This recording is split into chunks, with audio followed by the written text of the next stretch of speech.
saya akan bergabung kembali bersama dengan rekan saya Valencia Melvinci dan kita akan sama-sama kabarkan lagi ini informasi yang juga nampaknya harus jadi perhatian karena ini semacam cap baru atau semacam fenomena yang cukup baru juga. Iya, tahu nggak apa itu pemirsa? Ya. Jadi ceritanya gini, ada seorang pria sebatang kara itu ditemukan meninggal dunia di rumahnya di Desa Sukoharjo di Kabupaten Pati, Jawa Tengah. Nah, ironisnya korban ini ditemukan dalam kondisi tidak bernyawa di dalam rumah yang penuh dengan tumpukan sampah. Seorang pria parubaya berusia sekitar 50 tahun ditemukan meninggal dunia di rumahnya sendiri di Desa Sukoharjo, Kecamatan Margorejo, Kabupaten Pati, Jawa Tengah. Penemuan berawal saat warga menciumi bau menyengat sejak 4 hari terakhir. Awalnya, warga mengira bau tersebut berasal dari bangkai hewan, namun setelah dicari tak ditemukan. Karena bau semakin kuat, warga akhirnya mendobrak pintu rumah korban dan mendapati korban sudah tidak bernyawa. Di dalam rumah, terlihat tumpukan sampah dan barang-barang berserakan yang menutupi hampir seluruh ruangan. Ada laporan dari masyarakat bahwasanya ada bau menyengat di dalam rumah dan ada lalat. Kemudian diduga di dalam rumah itu ada meninggal lah, kayak orang meninggal. Sehingga kita tadi langsung ke TKP bersama-sama dengan anggota dari Reskrim, Inavis, kemudian dari Puskesmas, BPBD. Akhirnya kita masuk ke rumah dan ditemukan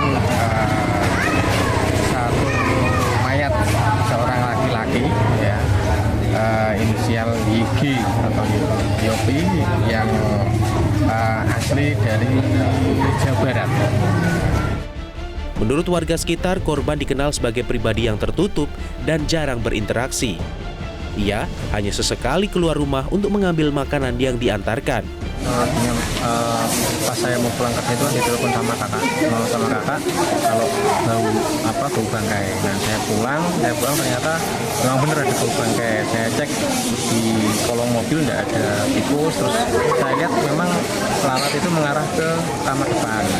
Jadi saya curiga di situ mungkin korban sudah meninggal karena polisi telah membawa jasad korban ke RSUD Suwondo Pati untuk pemeriksaan lebih lanjut. Sementara itu, rumah korban masih dipasangi garis polisi untuk kepentingan penyelidikan. Dari Pati, Jawa Tengah, Udin Alinani, Metro TV. Jadi ini yang tadi kenapa saya bilang mungkin fenomenanya cukup baru, tapi ada beberapa kasus dan kasus seorang pria di Pati yang ditemukan meninggal dunia di dalam rumah penuh tumpukan sampah ini salah satunya yang kemudian ini menggugah keprihatinan publik. Jadi perilaku menimbun barang, menimbun sampah pemirsa di dalam rumah itu bukan soal kebiasaan buruk atau itu bukan juga soal sikap jorok.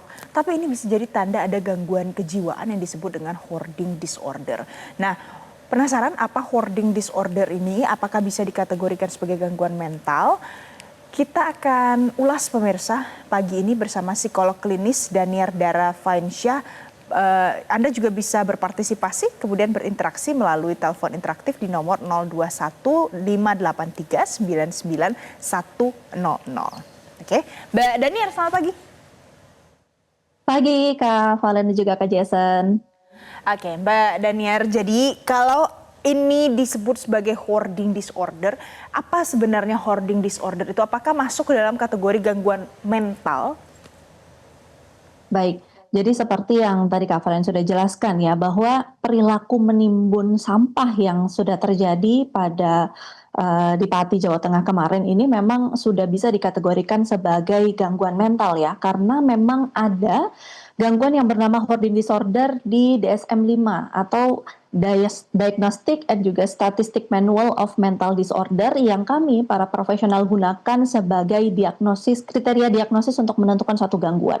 Dan hoarding disorder ini masuk ke dalam salah satunya. Apa saja ciri-ciri utamanya ataupun kriteria diagnostiknya? Yang pertama adalah memang kesulitan untuk membuang ataupun melepas kepemilikan suatu barang tanpa memandang nilainya. Jadi tidak tergantung pada barangnya ya, tapi memang rasanya sulit sekali untuk melepas kepemilikan ataupun membuang barang-barang tersebut. Kemudian akhirnya kesulitan untuk membuang dan juga melepas kepemilikan ini berujung kepada penumpukan yang akhirnya mengganggu pada tata ruang. Sehingga kita bisa lihat di kejadian yang kemarin ya, ketika rumahnya dibongkar, akhirnya kita lihat sampahnya sudah di mana-mana, mengganggu tata ruang dan mengganggu perfungsian korban tersebut gitu kan. Dan akhirnya terdapat mekanisme psikologis yang kompleks ketika akan membuang ataupun melepaskan kepemilikan suatu barang. Nah, ketika sudah cukup mengganggu, akhirnya sudah dapat dikategorikan sebagai hoarding disorder ataupun gangguan mental. Oke, Mbak Daniar, saya mau mencoba mungkin mengkomparasi dengan bentuk gangguan jiwa yang lain. Misalnya gini, ada orang depresi larinya ke bunuh diri karena menganggap bunuh diri itu sebagai jalan pintas untuk menyelesaikan semua permasalahannya.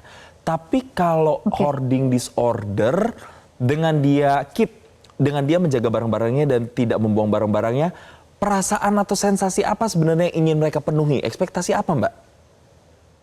Oke, yang paling dominan terlihat adalah sebenarnya kecemasan untuk kehilangan atau kecemasan untuk melepaskan kepemilikan. Itu yang dominan, sehingga mereka sangat terasa berat ketika akan menghilangkan atau melepaskan barang-barang yang ada di sekitar mereka.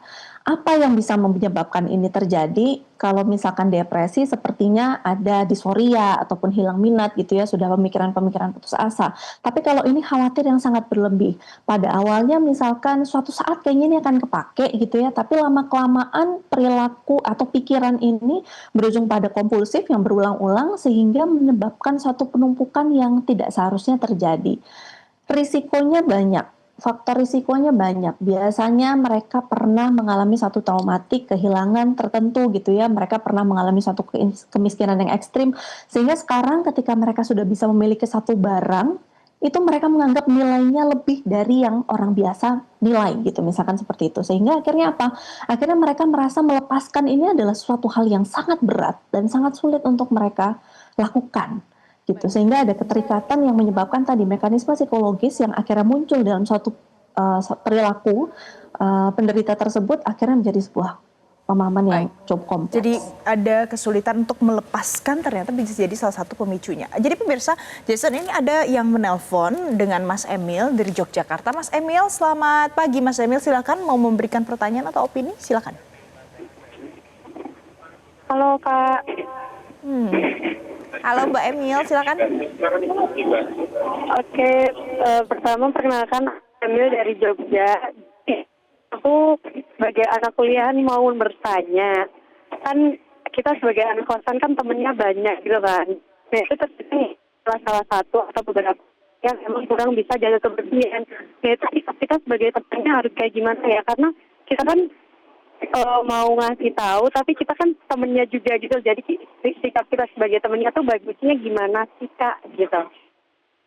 Oke, saya mau tegaskan, punya teman yang punya kecenderungan hoarding disorder gitu maksudnya, Mbak? Oke, terputus Jason. Kita akan tanya ya. Jadi kalau secara keseluruhan general saja Mbak Daniar, jadi mungkin Mbak Emil ini ada temannya yang punya kecenderungan seperti itu. Hoarding disorder. Apa yang harus dia lakukan? Oke, pertama mungkin kita pastikan dulu apakah ini perilaku menimbun yang masih aman ataupun belum dikategorikan sampai disorder. Mungkin kita bisa pisahnya atau lihatnya dari bagaimana mereka masih punya kontrol ataupun bagaimana keberfungsian diri mereka sehari-hari. Ketika misalkan si teman kos Mbak Emil ini tadi sudah terlihat bahwa jarang keluar dari kamarnya ataupun sudah tidak mulai berkegiatan sehari-hari seperti biasanya gitu ya. Kemudian sampahnya juga sudah menumpuk hingga memunculkan bau yang sangat menyengat. Nah, mungkin itu sangat berisiko untuk kita kategorikan sebagai hoarding disorder. Kalau misalkan masih aman secara fungsi dan juga kontrolnya gitu ya, sesekali masih membuang sampahnya gitu ya, sesekali juga masih berangkat beraktivitas di luar rumah, maka early intervention itu adalah hal yang paling baik. Memang support dari lingkungan sekitar itu diperlukan. Untuk apa? Untuk bisa berempati, mendengarkan tanpa menghakimi. Tapi kita bisa lihat lagi nih konteksnya, apakah teman-teman kosan ini sudah berfungsi sebagai support system yang efektif ya? Karena kan bisa jadi ada kosan yang memang kedekatannya cukup erat gitu ya di antara masing-masing anggota yang ada di dalam kos tersebut. Atau mungkin kita bisa laporkan kepada pemilik kos untuk disampaikan kepada caregivernya ya, atau misalkan orang yang paling signifikan other yang paling bertanggung jawab gitu ya terhadap si anak tersebut, sehingga kita bisa laporkan sehingga mereka bisa melakukan support system yang terbaik untuk bisa berempati dan mendengarkan tanpa menghakimi dulu, sehingga kita bisa mengerti sebenarnya apa yang beliau rasakan. Tapi sebenarnya ketika sudah dikategorikan sebagai disorder, support system ini tidak hanya menjadi satu-satunya yang efektif untuk menangani, sehingga kita perlu penanganan terapi kognitif dan juga perilaku dengan psikolog klinis ataupun juga bahkan psikofarmakologi dari psikiater untuk bisa menurunkan kecemasan ataupun gangguan obsesif kompulsifnya yang melekat pada si hoarding disorder ini.